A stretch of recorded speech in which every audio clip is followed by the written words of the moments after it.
Raw vlog recorded in front of a live beverage. It's raw and unedited.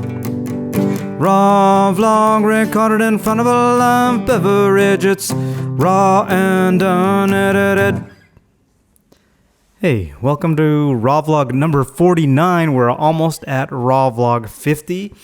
These Raw Vlogs are on this Air Horn channel, which is the channel that houses all these Raw Vlogs, as well as my podcasts, the Air Horn podcasts, within which I interview people. If you're not familiar with the channel, this is the sibling channel to my main MTB ALAN channel, which you can click that corner link in the corner and you can get over to that channel. Hit the subscribe button and you'll be getting these kind of like talk only types of things. You'll see familiar faces from the MTB ALAN channel, people I interview, stuff like that. And I do have a few interviews planned in the future. I'm not going to really talk about what we're going to get into because I'm not really sure where we're going to end up today, but we're just going to jump into channel news. First thing in channel news is this guitar away. First thing in channel news is that this next week's video will be episode 2 of what I'm calling the Trailhead series. The Trailhead series are those so I recently did a video, a few weeks ago, I did a video where I talked about the trail. I talked about what was going on in my head while I was riding that trail and my head was down in the corner. And so I'm going to call those my Trailhead series. So the episode 1 was the Angeles Oaks Trail, the post office loop. And we're going to do one, I'm thinking we're probably going to do one from Snow Summit from last season or maybe even the season before, but we're going to talk through one of those trails because that park's about to open. I would like to do one for Skypark.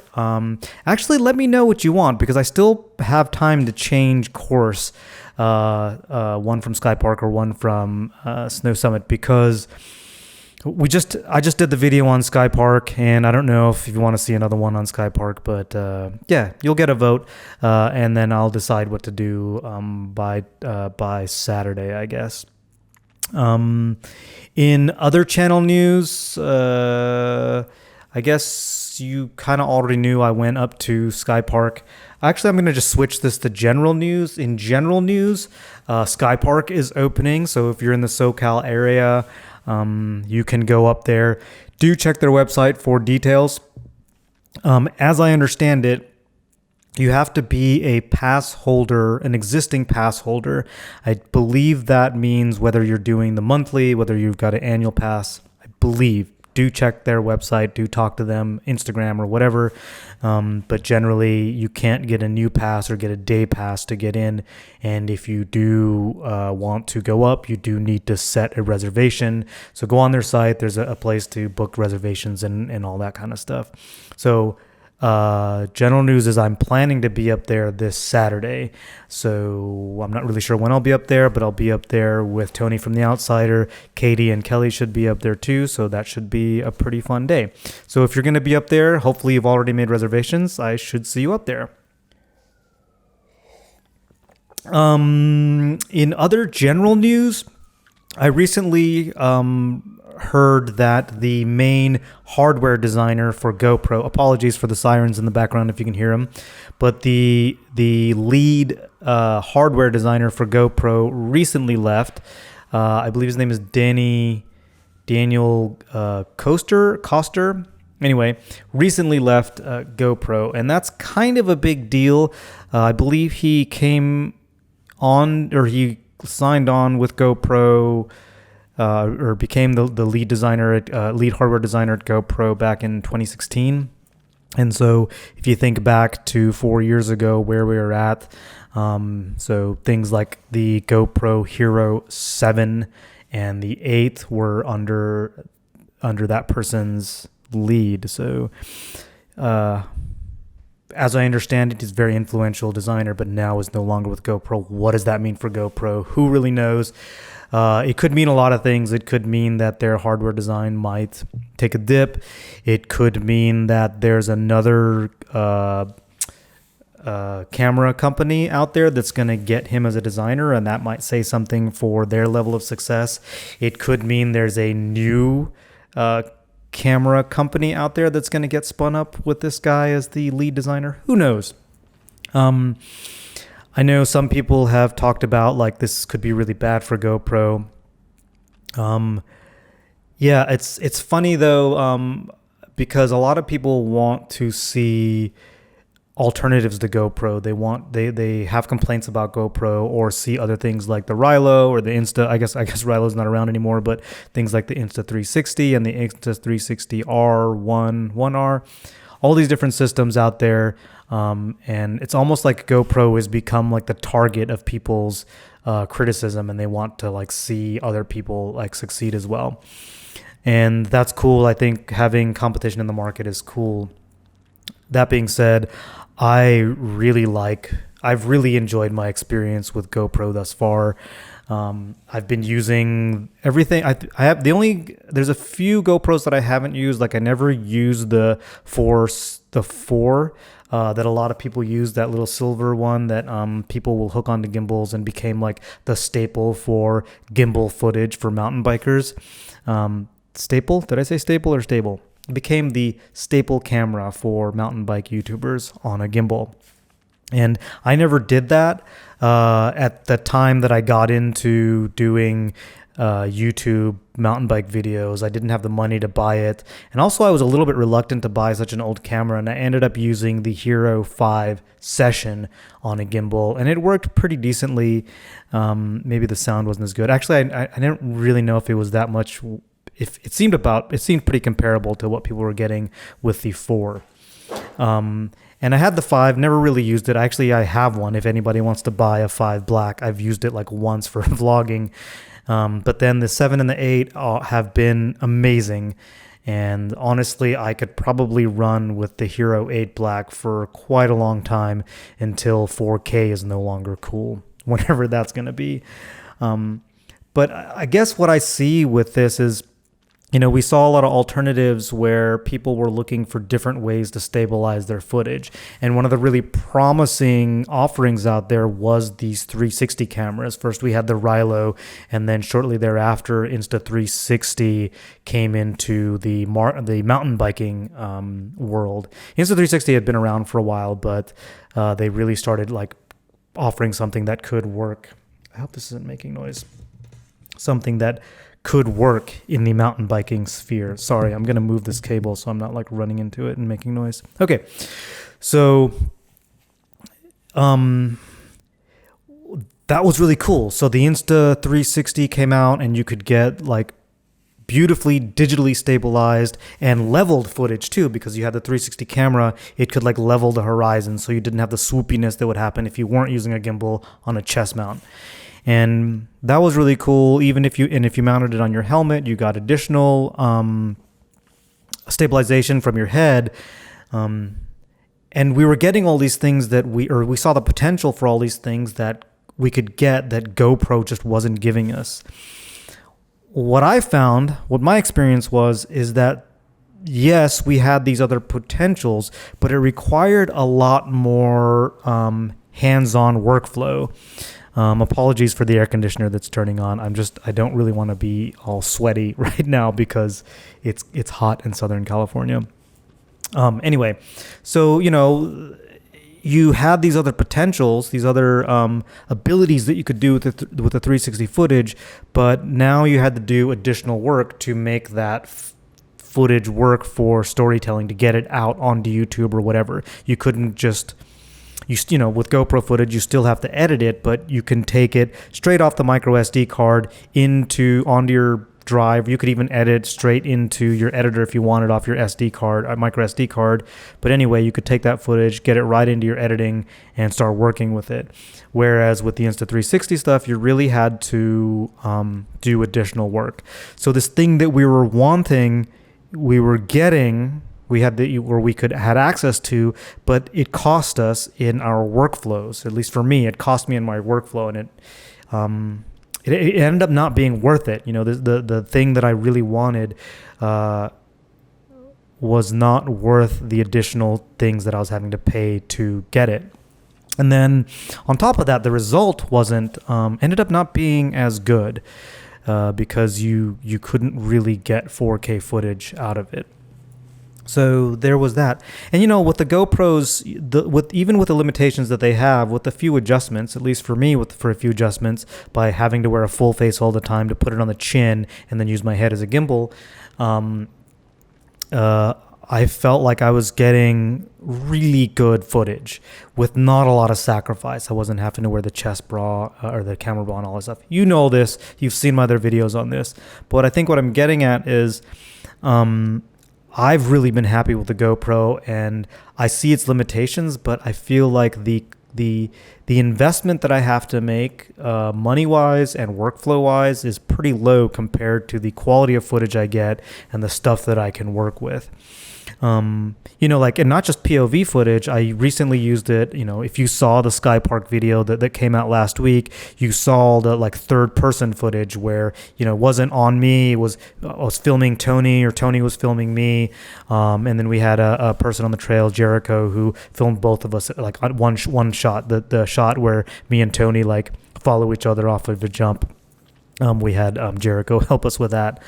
But even with that kind of footage, we, shooting that slow-mo footage, 60 frames a second, with a wide or linear angle digital lens, it looked great. It worked out really well. And I was able to do that with this, do I have one here? This is the 7, it's just with this tiny little thing. Okay. It's even smaller than this, but I could do all that, and I could just put it in my fanny pack. I didn't have to have a big rig with me, and that was really awesome. Also, I didn't have to take anything apart or put anything together, really, and I was really grateful for that I could still do that with that camera.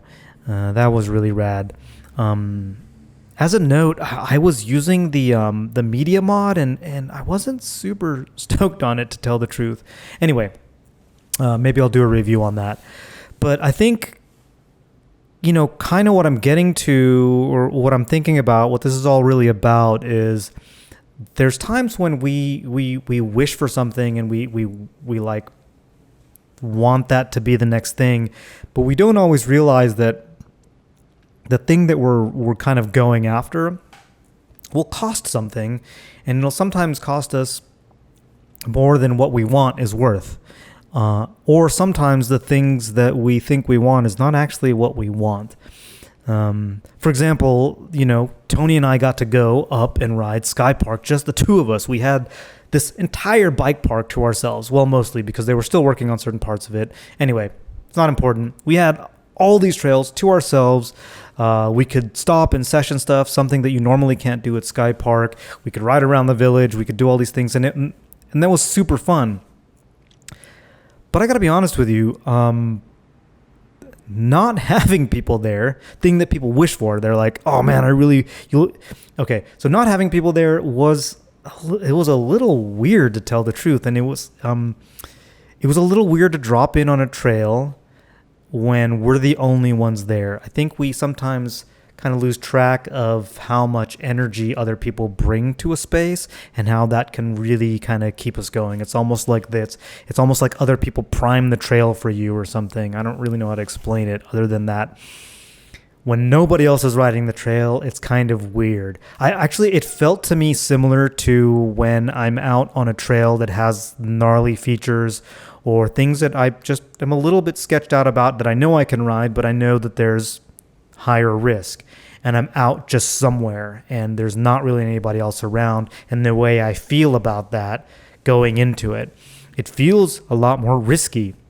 I feel more edgy about that. But when I'm at a place like Skypark or Snow Summit where there's other people around, I feel a little bit better about it. I feel a little bit more comfortable about it. Let me know if that's your experience with that sort of thing, because that's how I feel about it anyway, and I can't really nail down what the difference is. Obviously, there's safety factors, just kind of like knowing that other people are around and can help you out. Also, just kind of being at a bike park, it's nice to know that there's like safety things in place and medical crew around. We did have a medical crew there, and they did take care of us. Not that anything went wrong, but they let us know that they were available. But still, it was kind of weird. So it's funny that, you'll be at a place like Snow Summit or Skypark, and you might feel that all these other people there are the things that are like might be like messing up your day because they're getting in your way. But to wish them all away can take away a lot of what you actually want to get to. It's almost like maybe don't wish everybody away. Like, having some people there really is good. I guess that's kind of what I'm saying, is that what I'm really trying to say is that a lot of the times that thing that we really wish we could get is not really what's going to make us happy. Yeah. I do know, there's times when like there's a bunch of people at the trailhead and I just want to drop in, and there's people standing in the way, people being, just not really being aware for whatever reason. They're distracted by something their friend is saying to them or something like that. And that can be a little bit annoying. But in the end, once I'm on the trail, it's almost as if nobody else is there anyway. And I kind of experience that in most cases. So yeah, I guess that's kind of what I'm getting at, is a lot of the times the things that we think we want are not really what we want, or the thing that we think is getting in our way is part of what makes things work. I don't know. I just, in life in general, it's like getting the nice truck, right? Okay, you get the nice truck, and of course that truck is going to come with its own costs, its insurance and payments and maintenance and all that kind of stuff. But that's what it takes to go with that. And, I guess also looking at other people's lives and thinking, like, seeing what they have. I'm not going to call this person out in particular, but I had somebody commenting or like wanting to promote their own videos and stuff in one of my feeds in the comments. And while I'm all for people like getting out there and getting their stuff out there, it's a little bit, it's not just a little bit, it's totally spammy to be putting your links and stuff into somebody else's comments and then promoting and saying, hey, go check out my stuff. Just seems a little douchey to me. I know I never did it. It always, at least for me, it felt douchey. Maybe for you it's fine, but I was never really into it. And I ended up deleting this person's comment, and they said to me, hey, don't delete my comment. I'm just trying to live the dream like you. And I found it interesting because like what dream do they think I'm living? It's just kind of making these assumptions about who I am and where I'm at and what my life is like. And, my general response was like, look, if you want what I have, do what I did.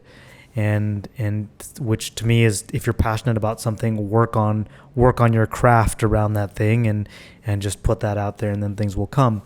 And yeah, and it seems like even if, even the people I've talked to, like I recently interviewed Rémy Métailler, I'm going to try to say his name right, Rémy Métailler, like everybody else says his name, or Americans say his name. I interviewed Rémy, and talking to him was really kind of cool because we shared that experience where wherever you're at, like what I saw, that's like wherever you're at in what you're doing, this guy's a Red Bull Rampage athlete and is, known around the world and performs at a really high level. He still is working on his craft. He still feels like he needs to put things together and work on things and get out there and do things. He hasn't arrived, and if anybody feels like they've arrived, well, that's not great. And I'm going to bring my OT up again.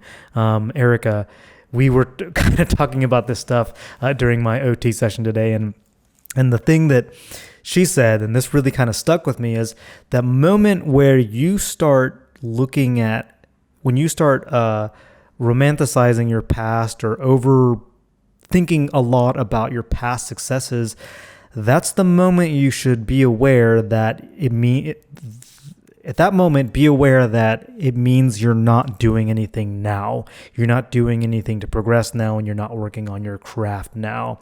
So I think that's really kind of, that to me, that hit home for me, that like, because I definitely do that. I'll, sometimes go watch an old video and be like, man, that was a good video. I liked that video, and everybody else liked that video.